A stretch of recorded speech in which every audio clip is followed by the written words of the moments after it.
अगर web automation या and to and इस्तेमाल करते वक्त HTTP रिक्वेस्ट का नाम सुनकर थोड़ा डर लगता है तो बिल्कुल टेंशन ना लें। आज इस वजाहत में हम इस कॉन्सेप्ट को इतना सिंपल कर देंगे कि किसी को भी बासानी समझाया जा सके। पहले थोड़ा HTTP का कॉन्सेप्ट क्लियर करेंगे, यानी रिक्वेस्ट और रिस्पॉन्स आखिर होते क्या हैं, और फिर गूगल शीट्स के एक रियल वर्ल्ड एग्जाम्पल के साथ इसे प्रैक्टिकली जोड़कर देखेंगे। तो बिना किसी देर के चलिए शुरू करते हैं।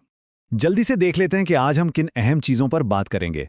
पहले HTTP का असल मतलब, फिर रिक्वेस्ट के 3 जरूरी हिस्से, उसके बाद 5 बुनियादी HTTP methods, server status codes और आखिर में एक छोटा सा रिकैप। आते हैं अपने पहले हिस्से पर। HTTP का असल मतलब आखिर है क्या? Hypertext transfer protocol. सुनकर लगता है ना जैसे कोई बहुत मुश्किल रॉकेट साइंस हो, लेकिन सच बताऊं तो ये सिर्फ वेब की एक जबान है। एक ऐसी जबान जो इंटरनेट पर 2 कंप्यूटर्स एक दूसरे से बात करने के लिए इस्तेमाल करते हैं। और इस जबान में सिर्फ और सिर्फ 2 ही आसान चीजें होती हैं। पहला, कुछ मांगना जिसे हम रिक्वेस्ट कहते हैं, और दूसरा उसका जवाब मिलना जिसे रिस्पॉन्स कहा जाता है। बस इतनी सी बात है। इसे एक आम सी मिसाल से समझते हैं। फर्ज करें एक चाय की दुकान पर जाकर दुकानदार से कहा जाए, भाई 1 कप चाय देना। ये एक रिक्वेस्ट हो गई। फिर दुकानदार ने चाय बनाई और पकड़ा दी। ये उसका रिस्पॉन्स हो गया। इंटरनेट पर भी कंप्यूटर और सर्वर बिल्कुल इसी तरह रिक्वेस्ट और रिस्पॉन्स के जरिए आपस में गुफ्तगू करते हैं।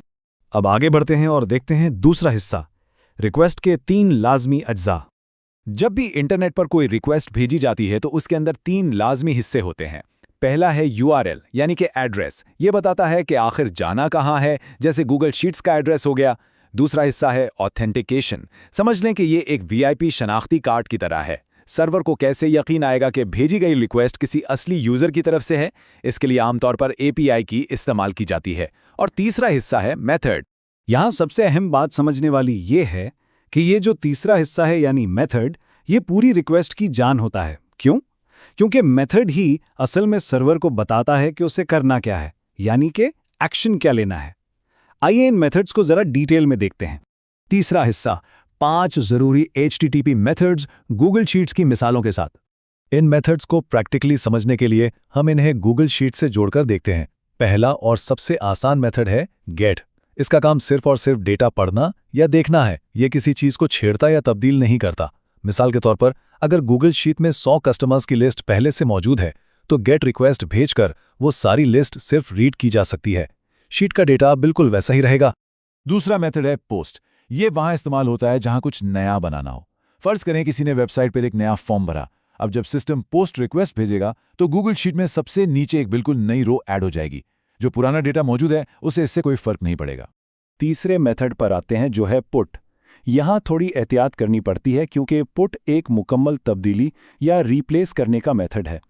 अगर रो नंबर 5 पर पुट रिक्वेस्ट भेजी जाए तो होगा ये कि वहाँ मौजूद सारा पुराना डेटा परमानेंटली डिलीट हो जाएगा और उसकी जगह नया डेटा ले लेगा।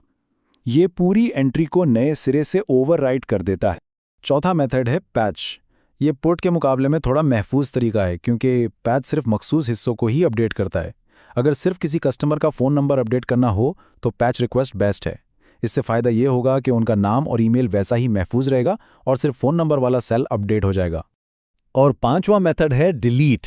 इसके नाम से ही जाहिर है कि इसका काम क्या है। ये डेटा को हमेशा के लिए मिटा देता है।